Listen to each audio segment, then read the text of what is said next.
These are 10 air travel hacks that I use every time I travel that make my trips as smooth and efficient as possible. Why should you listen to me? I do a fair amount of travel for work, and I feel like I do travel more than the average person. I've been a Southwest A-lister for the last 5+ years. So I've got some tips that maybe you haven't seen before. The first few tips have to do with before you even get to the airport. Then I've got a couple when you're going through TSA, and then of course on the airplane, and then for your return trip. Ready? Let's go. Okay, number one may seem very basic, but you'd be surprised how many people don't actually do this. And it's gotten me into trouble before when I haven't done it.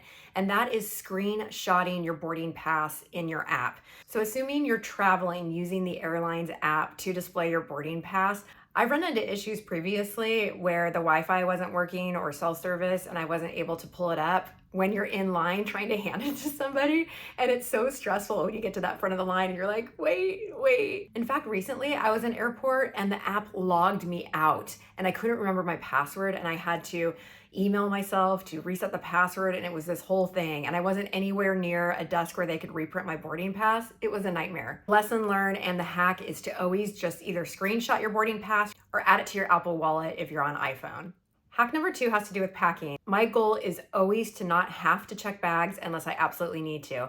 In fact, I just took my family to Europe on a 16-day vacation and we didn't check bags. So that means I always ask what I'm packing to do double or triple duty. And the hack that I use every single time I travel is the clothes I'm going to work out in on day 2 are the clothes I travel in on day 1.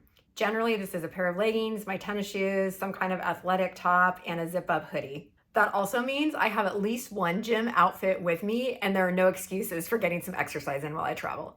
Hack number 3 has to do with when you get to the airport. So if you are parking yourself, it can be challenging to remember after a long trip or short trip where you parked. Now I know the go-to hack is to take a photo of your parking area, but I always like to challenge myself, and this is just something I do, but I'll make up a little rhyme or saying about my parking area.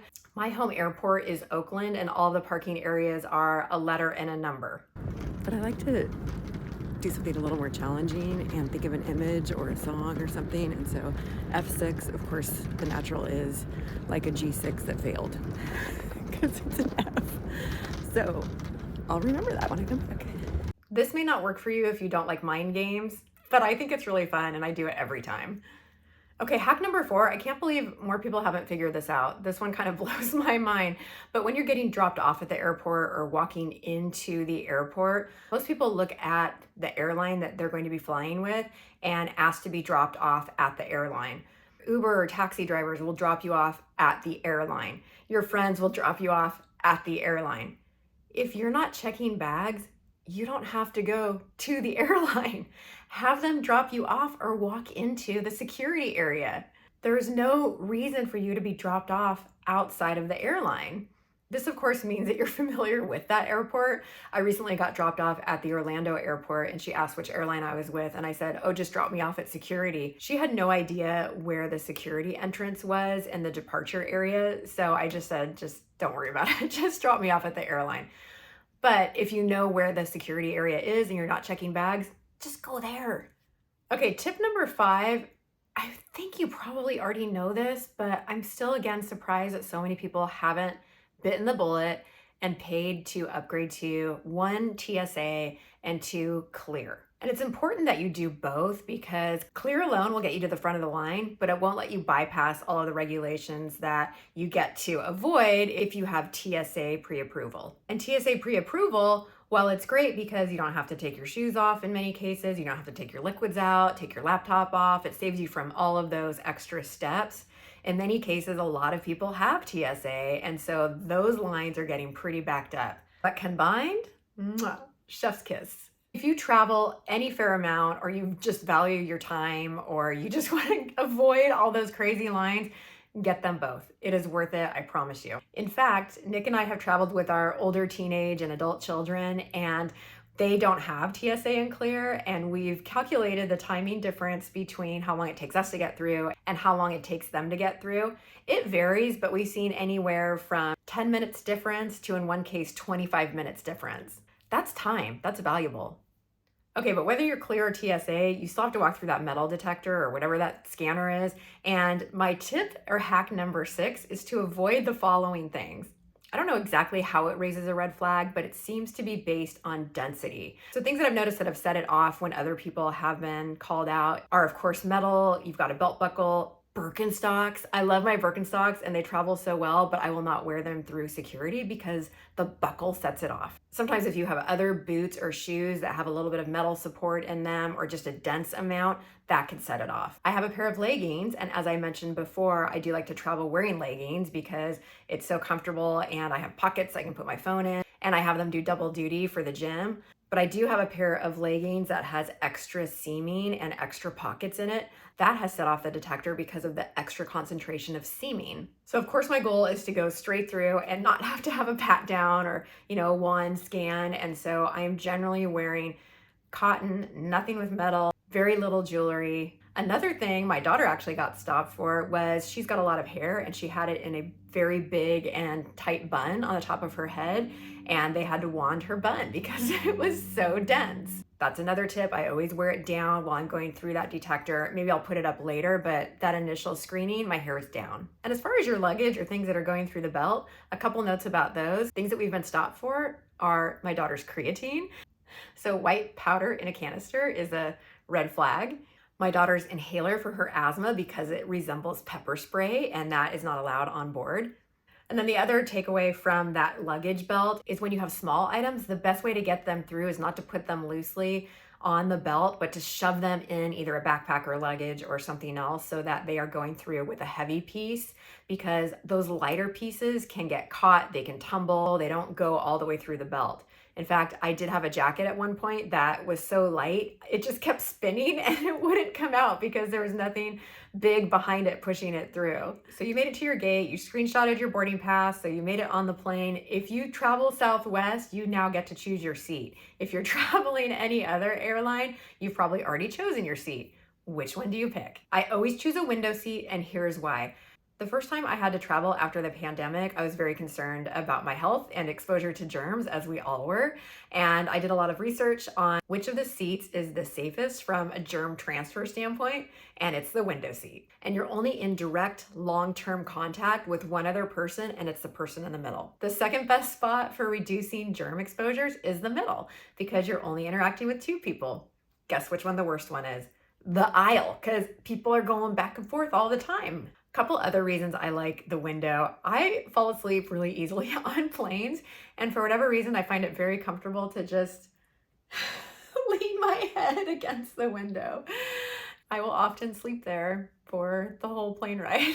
Another reason I prefer to sit in the window is less exposure to spills. Have you ever seen a flight attendant reach over someone and then a shoulder comes up or the plane jostles and all of a sudden the person in the middle or in the end has the drink all over them? Yeah, I've seen that too. The likelihood that you're gonna get spilled on in the window seat is much lower. So hack number 7, and of course this is if you're traveling alone. If you're traveling with someone, it is what it is. But if you're traveling alone, I always pick the window seat. But part 2 of getting on the plane is never put your carry-on bags in an overhead bin that is further to the back of the plane than you are. That is the worst thing you could ever do on a flight because people will not let you out. It is confusing to them. They don't know how to have people go in reverse. You will lose time. You will frustrate the other passengers. And it's a really bad situation. I think I had to do this once, never again. In fact, if there's no more overhead bin space left, I would almost rather check my bag than to put it behind me in the plane. And little part 2 of part 2 is instead of putting it directly above you, if you put it across the aisle, it's a little less awkward than to come step into the aisle and turn directly around. You can step into the aisle and reach directly across. So that's another little hack.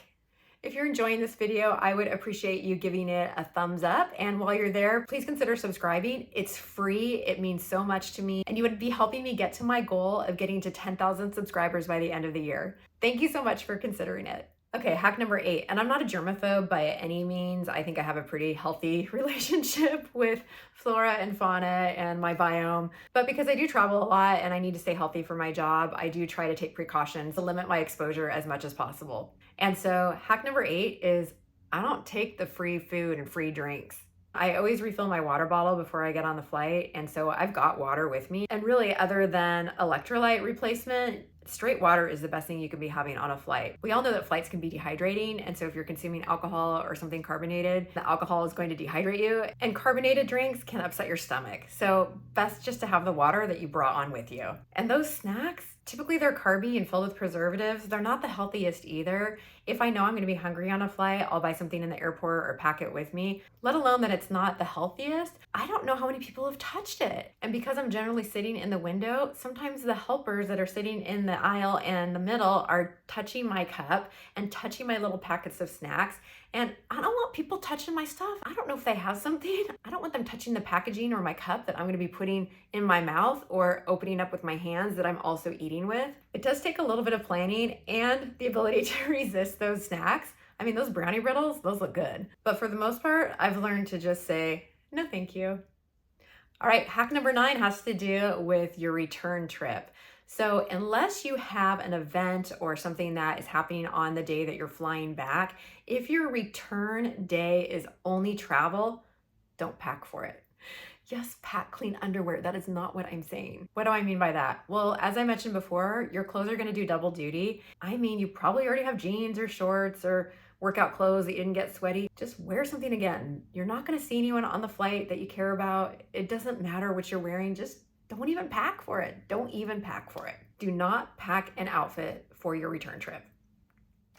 Okay, and are you ready for number 10, my final travel hack? It is where to go to the bathroom when you get off the flight. This is a good one. Now, this hack only works at your final destination. It doesn't work if you have a layover. But when everyone deplanes, typically people have to go to the bathroom and they go to the bathroom that is closest to their gate. And often there are lines and it gets really busy there. But if you can hold it just a couple of minutes, you know which bathroom is never busy, there's never a line, and there's always a bathroom there. Baggage claim. I'm not kidding. Baggage claim. Just wait and go to the bathroom and baggage claim. Okay, I've been on the road for 4 days, and let's see if I can remember my parking area. Oh yeah, it's F6 because it's a G6 that failed. I remember. It works every time. What are some of your favorite hacks for travel, and which of the ones I shared do you think you might try on your next trip? I'd love to hear from you in the comments below. And if you'd like to see some of my travel vlogs, I'll link my playlist here, and I hope to see you in one of those videos.